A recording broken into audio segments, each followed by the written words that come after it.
Hello बच्चा लोग, कैसे हैं आप सब। मैं प्रदीप चौरसिया आप सभी का स्वागत करता हूं।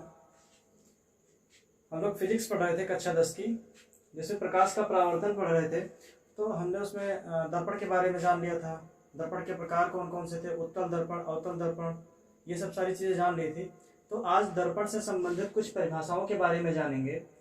तो दर्पण जो होता है उसमें कुछ चीज़ें होती हैं, जो कुछ टर्म्स होते हैं उनके बारे में हम जानेंगे। वो टर्म्स कौन कौन से होते हैं आइए जानते हैं। जैसे क्या, दर्पण का ध्रुव है, दर्पण का वक्रता केंद्र है, वक्रता त्रिज्या है, मुख्य अक्ष है, अविलंब है, दर्पण का द्वारक है, फोकस अथवा मुख्य फोकस, फोकस दूरी, फोकस तल, ये सब चीजें हैं। इन सब के बारे में आज हम जानेंगे। तो देखिए, जैसा कि चित्र में बना हुआ है, ये देखो बाहर इसमें जो है उभरे हुए तल पर पॉलिश की हुई है ना, उभरे हुए तल पर पॉलिश है, इसलिए ये कौन सा दर्पण है, ये अवतल दर्पण है। तथा इसमें धसे हुए तल पर पॉलिश है, ये हमारा उत्तल दर्पण है। ठीक, हमने बताया था कि अगर उभरे हुए तल पर पॉलिश की जाए और जो धसा हुआ तल है उसको परावर्तक सतह के रूप में प्रयोग किया जाए तो उसे हम अवतल दर्पण कहते हैं। ठीक इसके विपरीत, यदि धसे हुए तल पर पॉलिश कर दिया जाए और उसका जो उभरा हुआ तल है उसको परावर्तक सतह के रूप में प्रयोग किया जाए तो वो हमारा उत्तल दर्पण होता है। ठीक, तो देखिए इसमें जो P है इसको ध्रुव कहते हैं, C को वक्रता केंद्र कहते हैं, ये जो R है इसको बोलते हैं वक्रता त्रिज्या, तथा इसके बीच में एक बिंदु होता है जिसको बोलते हैं मुख्य फोकस या फोकस बिंदु बोलते हैं। तो ये सब चीजें तो इसमें एक प्रतीक या सिंबल के द्वारा दिखाया गया है, लेकिन ये सब चीजें होती क्या हैं इन सबको हम आपको बताएंगे। बताने के साथ साथ प्रैक्टिकल करके हम फील भी करवाएंगे कि सब सारी चीजें कैसे होती हैं। अगर इनको आप ध्यान पूर्वक देख लेंगे तो मुझे ऐसा नहीं लगता है कि आपको किसी चीज को रटने की जरूरत पड़ेगी। तो आइए एक एक करके हम जानते हैं। साथ में एक हम आपको एक शेप दिखाते हैं, उससे इमेजिन करते हुए चलिएगा। तो जैसा कि मैंने पहले बताया था कि जो गोलीय दर्पण होता है वो किसी खोखले गोले का क्या होता है, भाग होता है, किसी खोखले गोले का भाग होता है। तो सबसे पहले हम दर्पण के ध्रुव की बात करते हैं। तो जो दर्पण का ध्रुव होता है, मान लीजिए हमारा जो दर्पण है यहाँ से यहाँ तक का है, ठीक, यहाँ से यहाँ तक का है, तो जो इसका मिड पॉइंट होगा, ये दर्पण का ध्रुव मतलब कि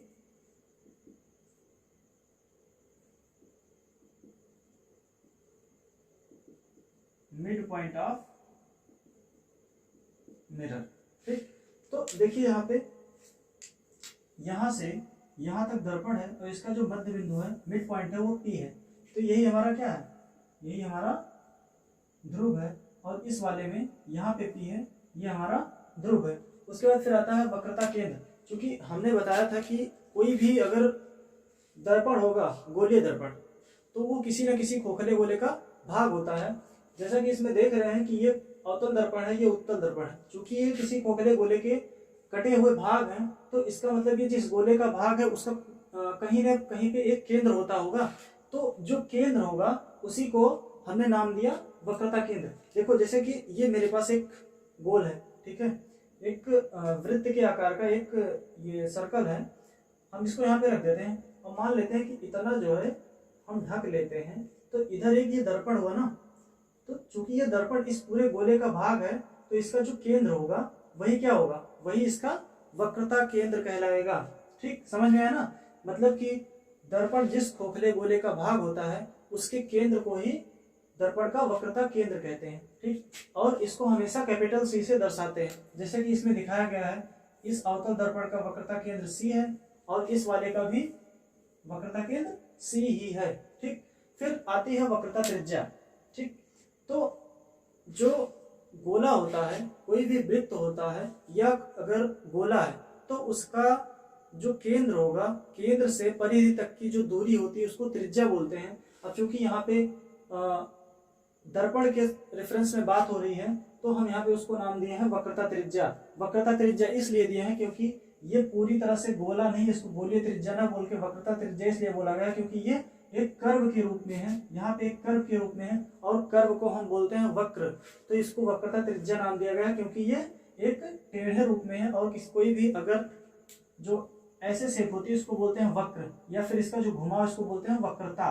तो इस वक्रता की जो त्रिज्या है उसी को वक्रता त्रिज्या बोला गया है। अब चूंकि ये किसी गोले का कटा हुआ भाग है, इसलिए जो गोले की त्रिज्या होगी वही इसकी वक्रता त्रिज्या होगी। अब देखो इसमें अगर हम वक्रता त्रिज्या की बात करें तो यहाँ पे PC बराबर MC, दोनों फिगर में यहाँ पे PC बराबर MC। अब चूंकि जो मान लेते हैं एक ऐसे वृत्त है, ठीक है, तो इस वृत्त में इस बिंदु से, ये इसका मान लेते हैं क्या है, केंद्र है, सेंटर।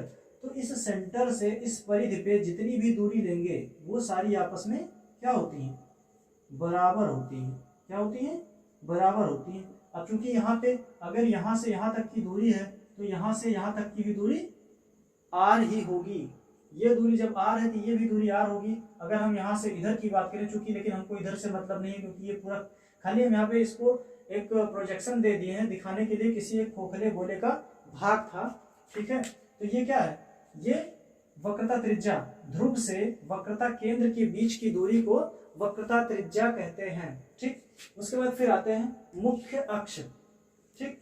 मुख्य अक्ष, अगर हम ध्रुव को, किसको, ध्रुव को किससे, वक्रता केंद्र से एक सीधी रेखा के द्वारा जोड़ दें तो यह जो एक सीधी रेखा प्राप्त होगी उसी को हम मुख्य अक्ष कहते हैं। देखो ये ध्रुव रहा हमारा, और ध्रुव से एक रेखा खींचे और ये रेखा वक्रता केंद्र से होकर आगे चली गई, तो ये जो रेखा है इसी को नाम दिया गया मुख्य अक्ष।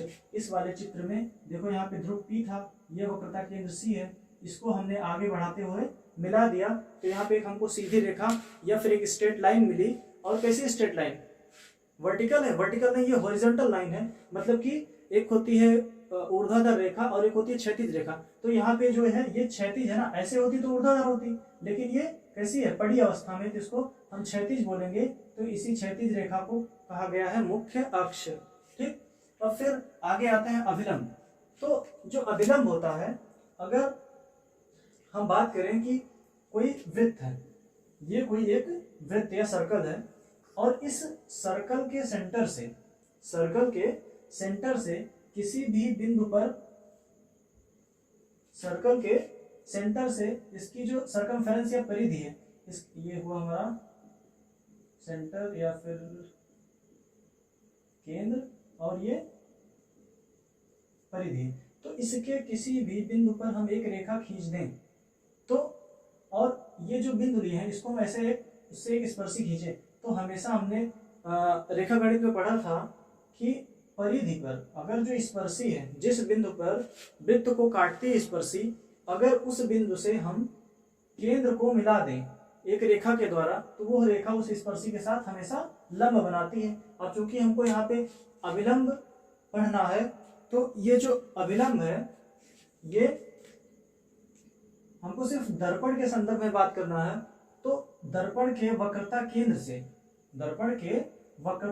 से दर्पण के किसी भी बिंदु पर खींची गई जो रेखा होती है वो उसकी अभिलंब होती है, ठीक। अब बात करते हैं दर्पण के द्वारक की, ठीक। तो जो हमारा दर्पण होता है उसी का जो, यहाँ पे हम व्यास नहीं कहेंगे, व्यास इसलिए नहीं कहेंगे क्योंकि ये पूरा अगर होता तो जो व्यास होता है वो केंद्र से होके जाता है, ठीक है। अब चूंकि ये पूरा सर्कल तो ये था ना पूरा, तो यहां से होके जाएगा तब ये व्यास कहलाएगा ना।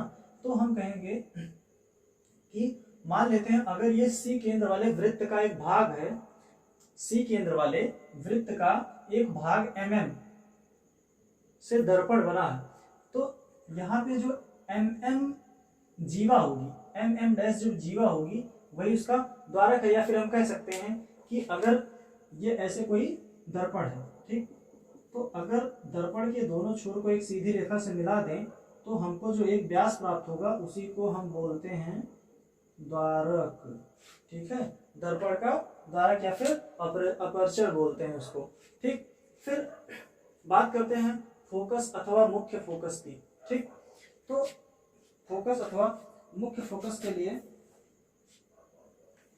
हमको फिगर बनाना पड़ेगा। तो सबसे पहले हम अवतल दर्पण की बात करते हैं। तो हमने बताया था कि अवतल दर्पण में जो होता है पॉलिश हमेशा उभरे हुए तल पर पॉलिश किया रहता है, ठीक।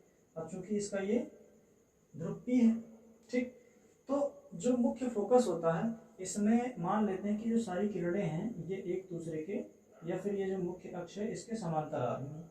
ठीक, ये सी था, ये ऐसे है, और परावर्तन के पश्चात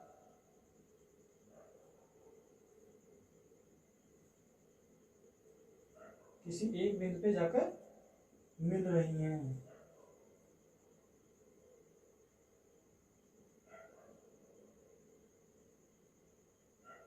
ठीक, तो ये जो होगा यही हमारा फोकस होगा। और यहाँ पे तो देख रहे हैं कि आप ये वास्तविक रूप से मिल रहे हैं क्योंकि ये परावर्तन के पश्चात पुनः वापस आ रही हैं।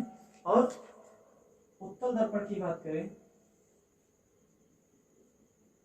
दिखाई दे रहा है ना? हाँ दिखाई दे रहा है। ठीक, तो यहाँ पे ये हमारा मुख्य अक्ष है। ठीक, यहाँ पे ये समांतर गई, इधर से एक किरण समांतर, इधर से इधर से। ठीक,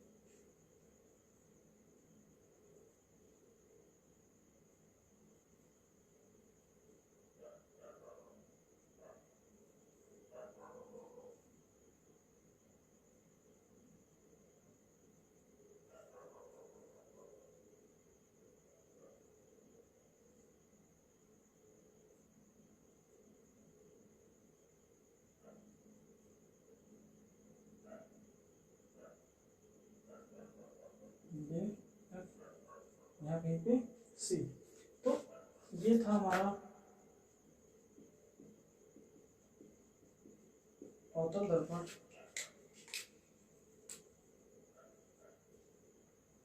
ये है उत्तल दर्पण। ठीक, तो देखिए अवतल दर्पण हम क्या देख रहे हैं कि मुख्य अक्ष के समांतर आने वाली प्रकाश की किरणें परावर्तन के पश्चात जिस बिंदु पे एक दूसरे को काटती हैं, कहाँ पे? मुख्य अक्ष पर। मुख्य अक्ष पर जहाँ पे एक दूसरे को काटती हैं वो जो बिंदु होता है वही हमारा मुख्य फोकस होता है। लेकिन अवतल दर्पण में क्या होता है? परावर्तन के पश्चात जिस बिंदु पर काटती हुई प्रतीत होती है या फिर जिस बिंदु से वापस आती हुई प्रतीत होती है उसे हम क्या बोलते हैं? उसे फोकस या मुख्य फोकस बोलते हैं। उसके बाद फिर आती है फोकस दूरी। ठीक, तो जो फोकस दूरी होती है वो ध्रुव और फोकस बिंदु के बीच की दूरी होती है। इसको हमेशा स्मॉल एफ से दिखाते हैं। यहाँ से जो यहाँ तक की दूरी होती है इसको बोलते हैं फोकस दूरी। इसको हमेशा स्मॉल एफ से दिखाते हैं। कहाँ से कहाँ तक की दूरी? ध्रुव से फोकस बिंदु के बीच की जो दूरी होती है उसको फोकस दूरी कहते हैं। ठीक, फिर आगे बात करते हैं फोकस तल। तो देखिए फोकस तल जो है ये एक समझने वाली चीज है। इसको हम आपको एक वस्तु के माध्यम से दिखाते हैं कि फोकस तल क्या होता है। अब देखिए जैसे मान लेते हैं ये एक वायर है। ठीक, क्या है ये एक वायर है और यहाँ पे हम इसको ऐसे रख देते हैं। ये जो वायर है ये मुख्य अक्ष का काम कर रहा है। ये जो वायर है ये मुख्य अक्ष का काम कर रहा है क्योंकि यहाँ पे मुख्य फोकस यहीं पे तो था। ये देखो यहाँ पे एक पॉइंट कर रहे हैं ना, मुख्य फोकस यहीं पे है। और हम इसमें क्या करते हैं, इसमें एक कागज का टुकड़ा लगा देते हैं और इसको उसी के सामने रख देते हैं। तो देखो यहाँ पे मुख्य अक्ष यहीं पे तो था, यहाँ पे मुख्य अक्ष था और ये जो सामने एक पूरा एक इसके परपेंडिकुलर या लंबवत है तो ये इसका क्या होगा? ये इसका पूरा तल होगा, ऊपर से लेके नीचे तक एक तल होगा। और ये जो मुख्य अक्ष है इस तल को बीच से भेदती हुई जा रही है, बीच से छेद करते हुए फाड़ के इसको निकल जा रही है। यही क्या है? यही हमारा तल है। कौन सा तल? फोकस तल। ऐसे देख लो, ये देखो ऐसे ना, ये ऐसे, ये एक मुख्य अक्ष था और यहाँ पे जहाँ पे एक दूसरे को ये काट रहे हैं तल और ये मुख्य फोकस था, तो एक दूसरे की ये लंबवत हैं। यही क्या है? यही फोकस तल है। ठीक, तो आइए जो है इसको हम लिखते जाते हैं, एक एक करके लिख लेते हैं।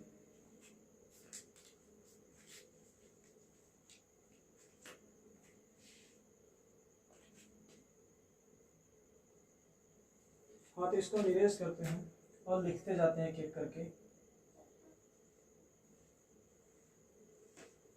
अभी लास्ट में एक फिगर बना देंगे ये वाला।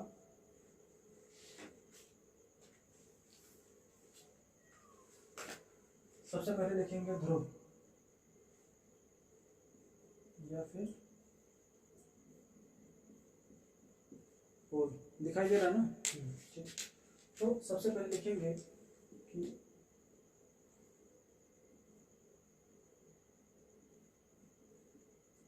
दर्पण के मध्य बिंदु को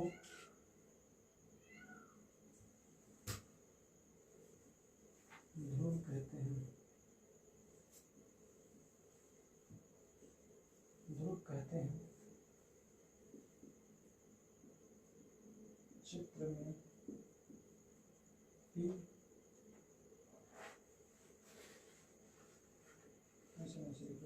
इसे P से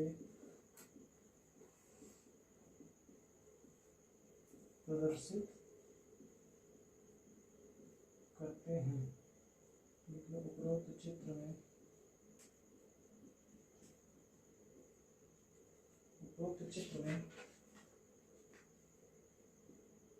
P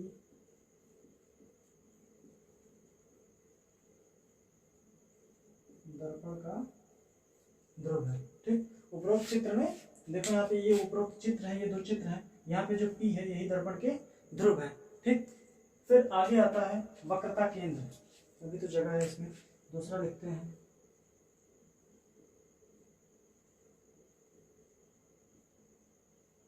वक्रता केंद्र या फिर centre of curvature, COC, centre of curvature. ठीक। तो यहाँ पे लिखेंगे कि दर्पण जिस खोखले गोले का भाग होता है, जिस खोखले गोले का भाग होता है, दर्पण जिस खोखले गोले का भाग होता है उस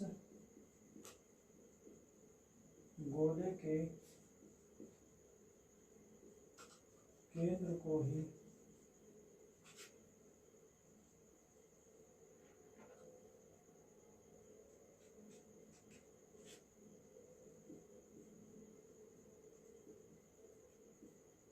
वक्रता केंद्र कहते हैं। इसे C से दर्शाते हैं। क्या? दर्पण जिस खोखले गोले का भाग होता है उस गोले के केंद्र को ही वक्रता केंद्र कहते हैं। ठीक। फिर आगे आते हैं वक्रता त्रिज्या। ठीक। इसको मिटाते हैं, फिर लिखते हैं वक्रता त्रिज्या।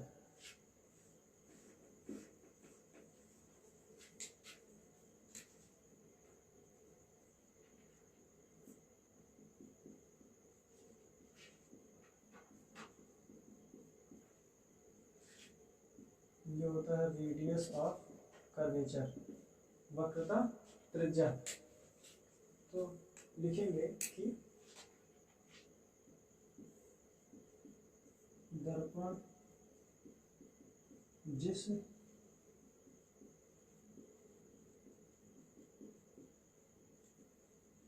खोखले गोले का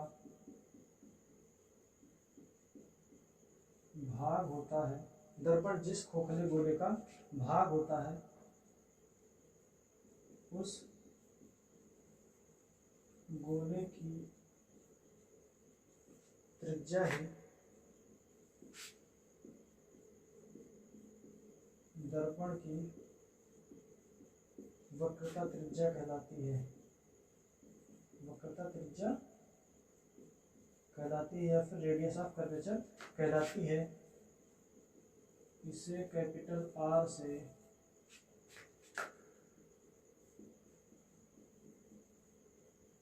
दर्शाते हैं। ठीक। यहाँ पे यहाँ से यहाँ तक की जो दूरी है या फिर यहाँ से यहाँ तक की जो दूरी है यही हमारी क्या है? यही वक्रता त्रिज्या है। ठीक। और फिर आगे लिखते हैं मुख्य अक्ष। मुख्य अक्ष या फिर प्रिंसिपल एक्सिस, प्रिंसिपल एक्सिस। ठीक, तो यहाँ पे लिखेंगे दर्पण के ध्रुव, दर्पण के ध्रुव तथा वक्रता केंद्र, दर्पण के ध्रुव P तथा वक्रता केंद्र C को मिलाने वाली सीधी रेखा को दर्पण का मुख्य अक्ष कहते हैं। ठीक है, मतलब कि पी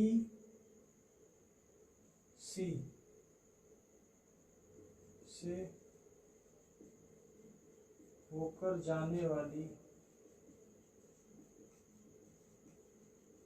सीधी रेखा, सीधी रेखा मुख्य अक्ष है। यहाँ ऊपर वाले में एक लाइन छूट गई थी, इसको लिख लीजिए कि PC बराबर R दर्पण की वक्रता त्रिज्या है। ठीक, हो गया मुख्य अक्ष। ठीक, हाँ, इसको इरेज करते हैं।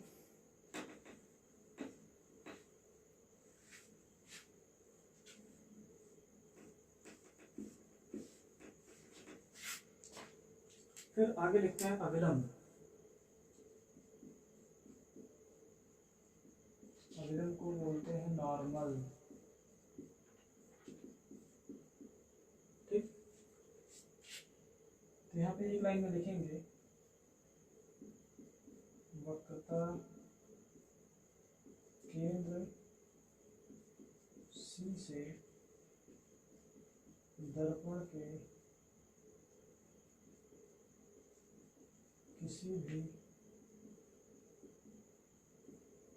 बिंदु पर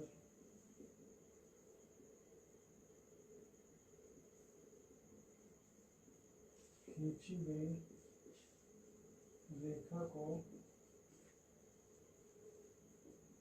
अविलंब कहते हैं,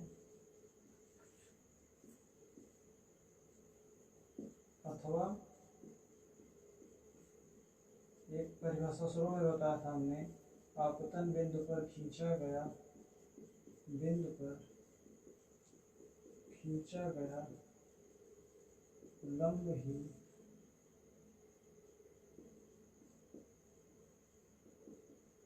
अविलंब कहलाता है। मतलब कि वक्रता केंद्र C से दर्पण के किसी भी बिंदु पर खींची गई रेखा को अविलंब कहते हैं, अथवा आपतन बिंदु पर खींचा गया लंब ही अविलंब कहलाता है। ठीक, फिर इसके बाद आता है दर्पण का द्वारक। इसका नोट कर लीजिएगा।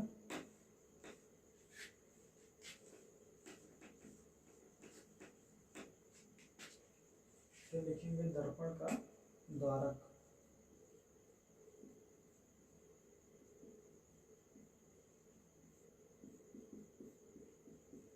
दर्पण का द्वारक, अपर्चर। ठीक,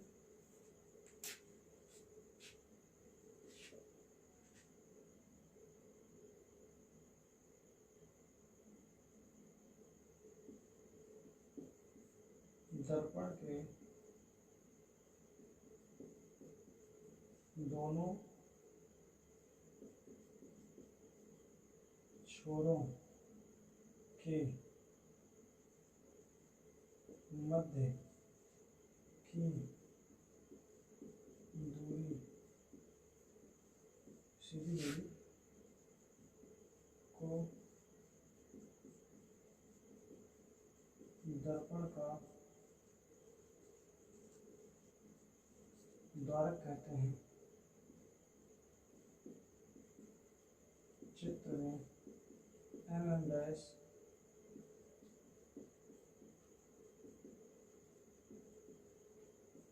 दर्पण का द्वारक है। ठीक, मतलब दर्पण के दोनों छोरों के मध्य की दूरी को दर्पण का द्वारक कहते हैं। ठीक, फिर आता है सबसे इंपॉर्टेंट और समझने वाली चीज जो है वो है फोकस अथवा मुख्य फोकस। फोकस अथवा मुख्य फोकस। उसके बाद अब देखो इस फिगर को हम मिटा दे रहे हैं।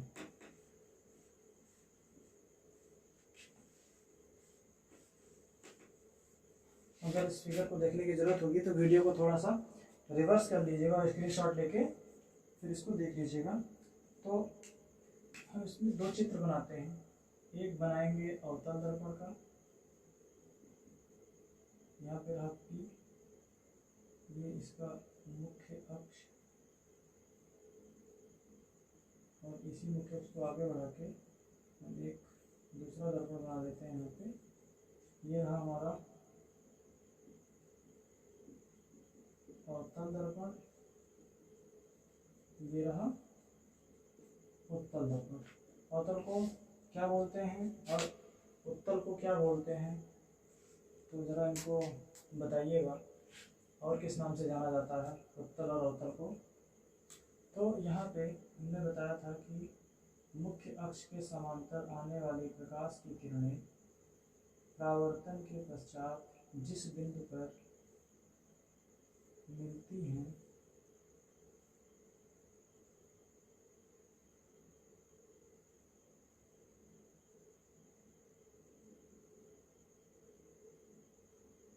ये F। ठीक, और इसमें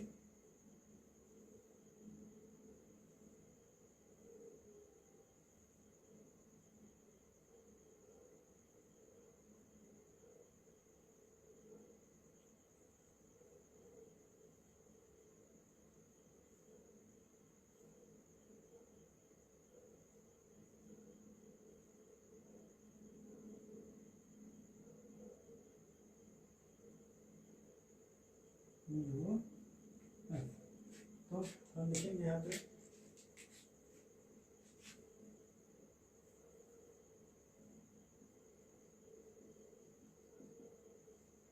फोकस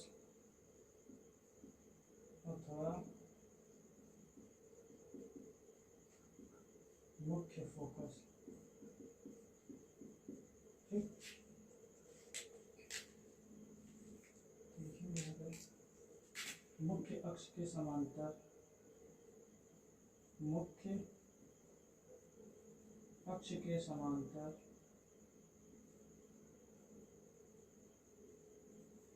आने वाली प्रकाश की किरणें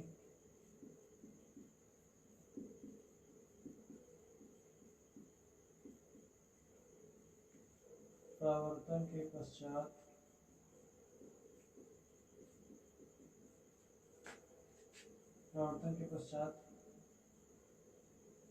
मुख्य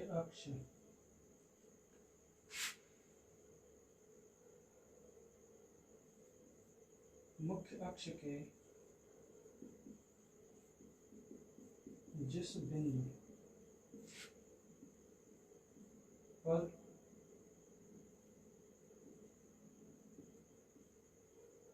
एकत्रित होती है, यहाँ पर लिखना ब्रैकेट में अवतल दर्पण, उसे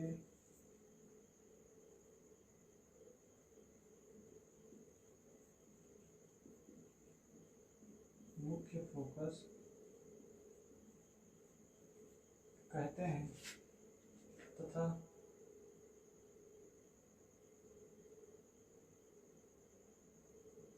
अथवा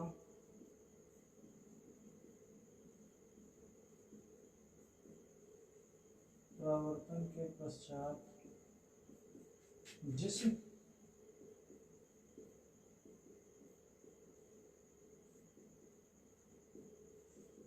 बिंदु से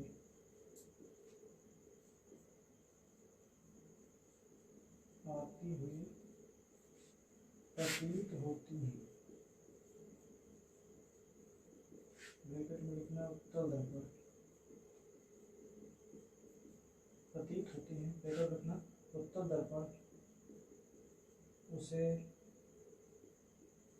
मुख्य फोकस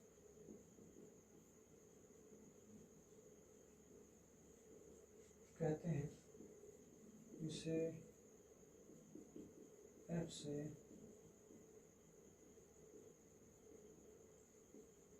प्रदर्शित करते हैं। ठीक, ये जो बिंदु होता है इसको कैपिटल एफ से प्रदर्शित करते हैं।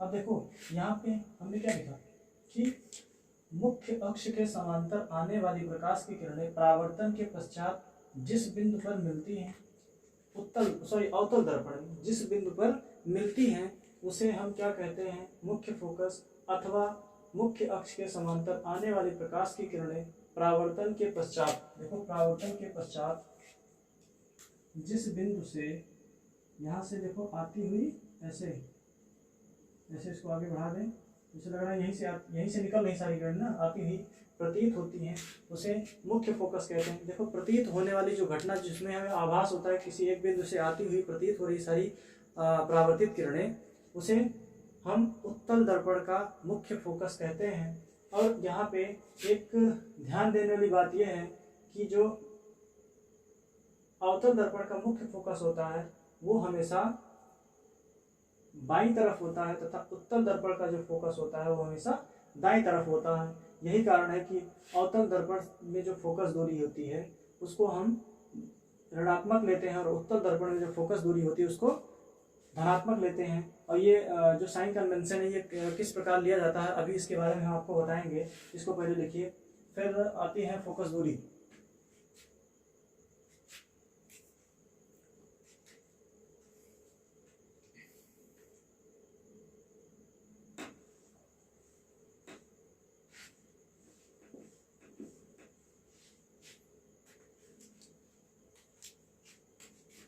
फोकस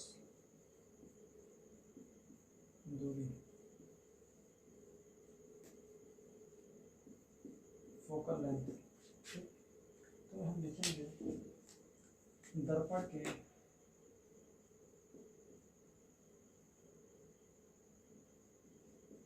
के ध्रुव से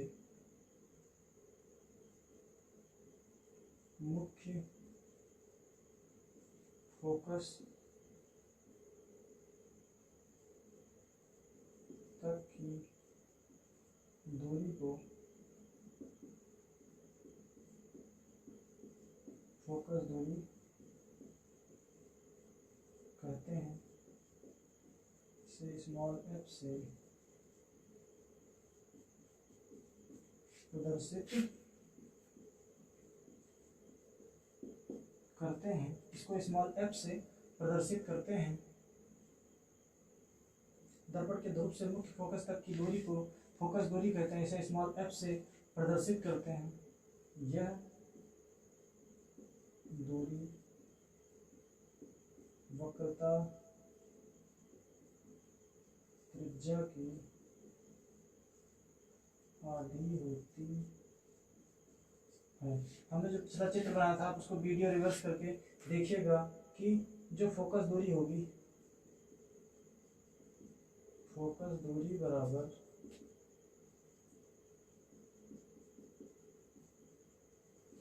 क्या लिखा, वक्रता त्रिज्या की आधी होती है। और फोकस दूरी को हम दिखाते हैं पी एफ से और वक्रता त्रिज्या को हमने दिखाया था पी सी से अपॉन में 2।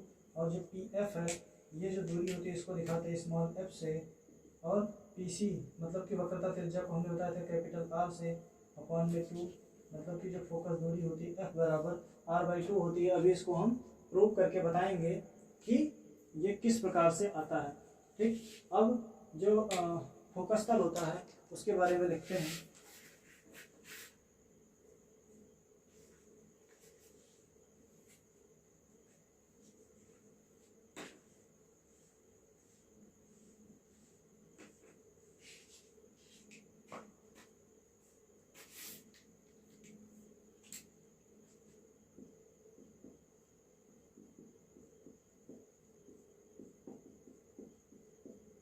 फोकस तल या फोकल प्लेन।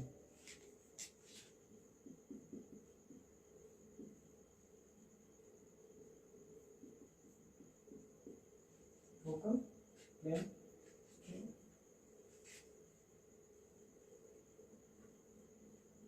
लिखेंगे मुख्य फोकस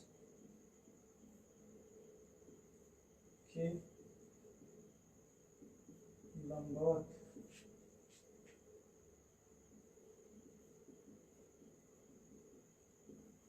खींचे गए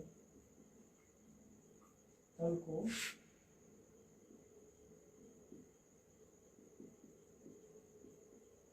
फोकस तल कहते हैं। ठीक, अगर हम दिखाना चाहें तो ठीक, हाँ हमने बताया था वायर और एक कार्ड के थ्रू, वही हमारा क्या था, वही फोकस तल था। तो इसका नोट्स बना लीजिएगा।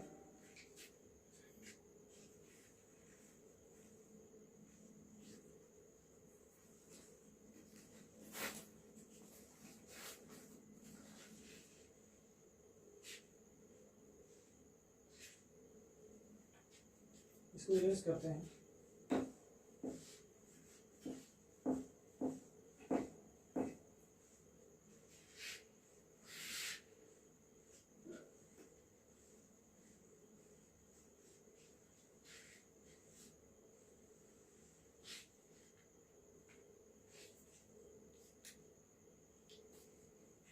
तो इस चैप्टर में अभी बचा हुआ है साइन कन्वेंशन और किरण आरेख खींचने के जो नियम है वो है, और दो डेरिवेशन। डेरिवेशन मतलब सूत्र का निगमन। एक तो ये था कि F बराबर r/2 कैसे होता है, मतलब कि फोकस दूरी जो होती है वक्रता त्रिज्या की आधी कैसे होती है, ये हमको प्रूव करना है। दूसरा एक और रिलेशन है 1/f = 1/v + 1/u। एक हमको ये डिराइव करना है, ये दोनों उत्तल और अवतल दर्पण के लिए। क्योंकि सिलेबस में तो सिर्फ अवतल दर्पण का पहले था, अब तो शायद वो भी हटा दिया गया है उत्तर प्रदेश सरकार के द्वारा, मतलब जो यूपी बोर्ड का सिलेबस है उसमें जो है निगमन को हटा दिया गया है। उसके बाद फिर उसमें दर्पण के सामने कौन सी वस्तु कहाँ रखी जाएगी, तो उसका प्रतिबिंब कहाँ बनेगा, तो ये सारी चीज़ें हम आपको अगले वीडियो में बताएंगे। और ये जो हम पढ़ा रहे हैं इसको आप एक प्रॉपर नोट्स बनाते चलिएगा और इसको पढ़ते रहिए। ऐसा नहीं कि नोट्स बनाते जाइए और आज बनाइए छोड़, उसके बाद छोड़ दिए, बोले कि हम कल पढ़ेंगे, उसको ऐसा नहीं करना है। उसको आप डेली थोड़ा थोड़ा करके रिवीजन करते जाइए। इससे क्या होगा कि जब हमारा एग्ज़ाम आ जाएगा करीब, तो हमको सारी चीज़ें एक ही बार में नहीं पढ़नी होगी, क्योंकि सब पहले से ही पढ़ाया रहेगा। और हम एक बार उसको जब पढ़ेंगे तो सारी चीज़ें हमको तुरंत हमारे दिमाग में बैठती चली जाएंगी और हमको रट्टा नहीं मारना पड़ेगा, और अभी से हम इसको समझते हुए चलें। ठीक, तो आज के वीडियो को हम यही समाप्त करते हैं। आप लोग कमेंट करके ज़रूर बताइएगा कि कैसा रहा ये वीडियो, और अगर अच्छा लगे तो इसको शेयर ज़रूर करिएगा अपने दोस्तों के पास, ताकि जो है एक दूसरे के लिए ये हेल्पफुल साबित हो। Thank you.